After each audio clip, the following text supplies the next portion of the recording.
તો રામ રામ મિત્રો, કેમ છો? આશા બધાય મજામાં જતો. તો હવે આજનો નવો વ્લોગ આપણે ચાલુ કરીએ. તો શરૂઆતમાં જો મેં કપડાંમાંથી બદલાવી લીધા. હવે આપણે આજે ક્રિકેટ તો રમવા નથી ગયા અને ડાયરેક્ટ આપણે નીકળી ગયા ઓફિસ તરફ. તો વાતાવરણ જોઈ લ્યો, આજે એવું નહોતું લાગતું કે આજે પણ વરસાદ આવે કેમ કે તડકો વરસાદ ભૂલી ગયો ભાઈ વરસવાનું. તો ચાલો મારી સાથે જોડાઈ રહો.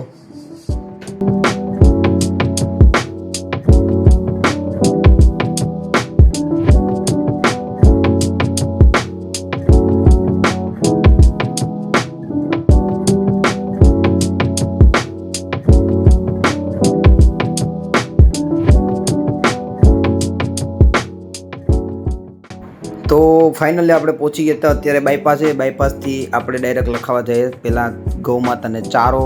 તો હાલો આપણે પહેલાં ચારો નખાવી દઈએ. તો ચારો આપણે નખાવ્યો, આજે પેમેન્ટ પણ દઈ દીધું 2 દિવસનું ભેગું. અને પછી ઓફિસે ગયો. ઓફિસે જઈને પહેલાં આપણું પેમેન્ટ ને બધું અહીંયા ઓફિસે જમા કરવાનું હતું, એ દીધું, કામ કર્યું ઓફિસે. અને પછી ગયો તડકાવાળી ચાય પીવા. ચાય પીને પછી આપણે કર્યો આ પાર્સલનો લોડ કમ્પ્લીટ. ના ભાઈ કે મને લઈ લીધી હતી, મેં એને લઈ લીધો. પછી લોડ કરીને આપણે નીકળી ગયા પાર્સલ દેવા.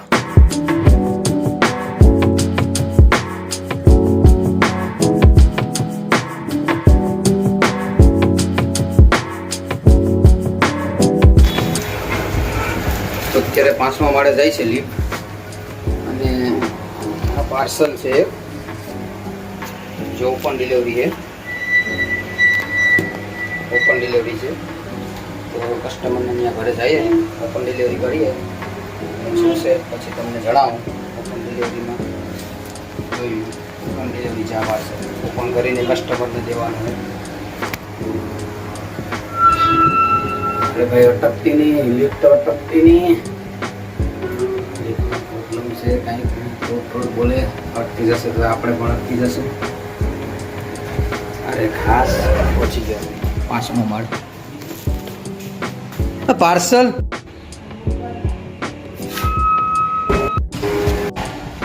બાજુની એપાર્ટમેન્ટ છે જેમાં 3 શિપમેન્ટ છે અલગ અલગ ફ્લોરના. તો ચાલો આપણે પહેલાં લિફ્ટને બોલાવી લઈએ. તો લિફ્ટ આવે છે, એક બીજા માળનું છે, પછી 2 બીજા માળના છે અને 3rd છે 4થા માળનું. તો લિફ્ટ આવે છે. ચાલો જો પહોંચી ગઈ લિફ્ટ. તો જઈએ આપણે લિફ્ટની અંદર. ડેઈલી એમ તો લિફ્ટમાં જ જવાનું હોય, તો ક્યારેક ડરવું પડે કારણ લિફ્ટ અટકી જાય તો આપણે પણ એમાં અટકી જઈએ. પછી જ્યારે લાઇટ આવે ત્યારે સુધી એમાં અંદર રહેવું પડે. કોઈને કોલ કરીને ચાવી મંગાવવી પડે લિફ્ટનો.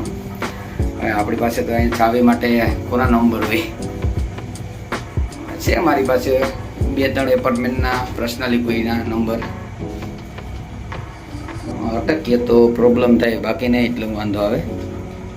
તો છતો 3જો માળો તો આવી ગયો, 4થો માળ પણ આવી ગયો. ચાલો પહેલાં આપણે પાર્સલ દઈ દઈએ, પછી પાછી વાતચીત કરીએ.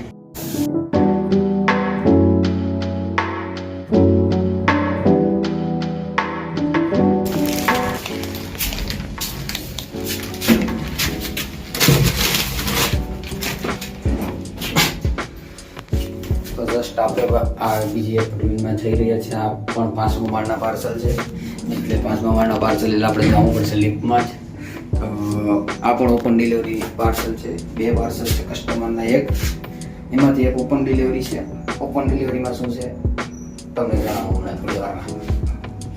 તો આપણે આવી શક્યા છે અત્યારે 4થા માળે, હવે 5મા માળે. તો ચાલો દઈ આવીએ.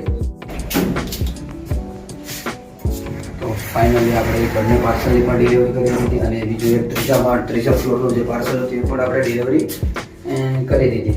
તો જે ઓપન ડિલિવરીની વાત કરતો હતો તો એમાં જીન્સ હતું એક બ્લુ કલરનું, એ પણ ઓપન ડિલિવરી કંપનીએ આપેલું હતું અને આપણે એક સક્સેસફુલ કરી દીધું ડિલિવર. તો ચાલો આપણે નીચે જઈએ. જોઈ લો નીચે લિફ્ટ પહોંચી ગઈ.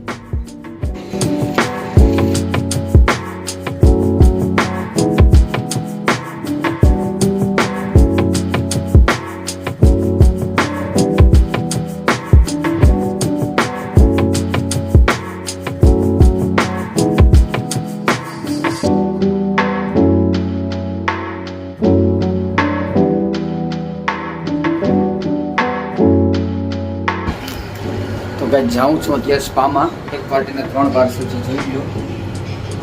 ચલો ડિલિવર કરીને પાછું રિટર્ન આવું.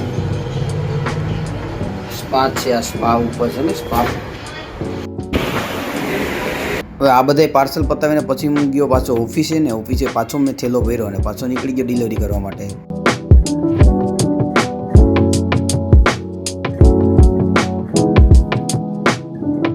તો મિત્રો આજે આપણે ધંધે લાગી ગયા છે, કારણ આપણે હતી બેટરીવાળી 2 દિવસથી ચાર્જિંગ નથી કર્યું અને આજે આખો દિવસ ઢબેડી છે. તો અત્યારે હું ઘરે આવું છું તો તમે જોઈ શકો છો કે લાસ્ટમાં જો એક જ આંખો છે રેડ, બસ રેડ. ને હું અત્યારે હું પૂગ્યો છું એસ્ટોરા, એટલે કે બાઈપા છે. હવે જોઈએ હવે સાથ આપે કે નથી આપતી બાઇક આપણી ઘર સુધી પહોંચાડી દઈ છે. તો અત્યારે હું શોર્ટકટમાં જાઉં છું ઘરે. થોડો આજ બાઇક ઉપર જો કે હવે જોઈએ ક્યાં સુધી પહોંચાડે આપણે બાઇક. જોઈ લ્યો વાતાવરણ સાવ ધીમે હાંકું છું અને હાવ લાસ્ટમાં એક રેડ જ છે. રેડ એલર્ટમાં ગાડી આવી ગઈ છે ભાઈ. હવે આપણો સાથ ક્યાં સુધી બાઇક દઈ છે. હવે આજે તો બહુ ધાંધિયા કરી દીધા. તો ફાઇનલી મિત્રો આપણે રેલવે ટ્રેક સુધી તો પહોંચી ગયા છે. સરસ, હવે થોડું ચાલી જાય તો આપણું કામ બની જશે. રેલવે ફટાકે તો પહોંચી ગયા છે ફાઇનલી. વાહ વાહ વાહ વાહ, થોડી ચાલી જાય કામ બની જાય આપણું. તો આપણે આ રસ્તા ઉપર ચડી ગયા છે અત્યારે બગીચાની વચ્ચોવચ્ચ. થોડી બાઇક તો ધીરે ધીરે જાય છે, ઓછાડી દઈએ તો વધારે સારું, બાકી પછી દોરવી પડશે. કેટલોક સાથ આપે આપણી બાઇક જોઈ આજે. મને નથી લાગતું કે હવે આ ઘરે પહોંચાડે, કેમ કે હાવ લાસ્ટનું થઈ ગયું અને એવરેજ પણ 12-10ની ને 13ની ને થઈ ગઈ છે. પણ મિત્રો આપણી ગાડીએ આપણો સાથ પૂરેપૂરો આપી દીધો છે અને હવે થોડુંક જ રૂસ બસ. મારી ગાડીએ મને મારા ઘરે પહોંચાડી દીધો એટલે આપણે દોરવાથી તો બચી ગયા. તો ચાલો આપણે ઘરે પહોંચી ગયા. તો ફાઇનલી મિત્રો અત્યારે બસ સાંજ થઈ ગઈ છે, હવે જમવાનો સમય થઈ ગયો હતો. તો હવે આપણે આજનો બ્લોગ અહીંયા સમાપ્ત કરીએ. તો મળીએ કાલે નવા બ્લોગમાં અને નવી શરૂઆત અને નવો દિવસ. તો બધાય સબસ્ક્રાઈબ કરી લેજો. તો બધાને રામ રામ, જય શ્રી કૃષ્ણ, બોલો પપ્પા.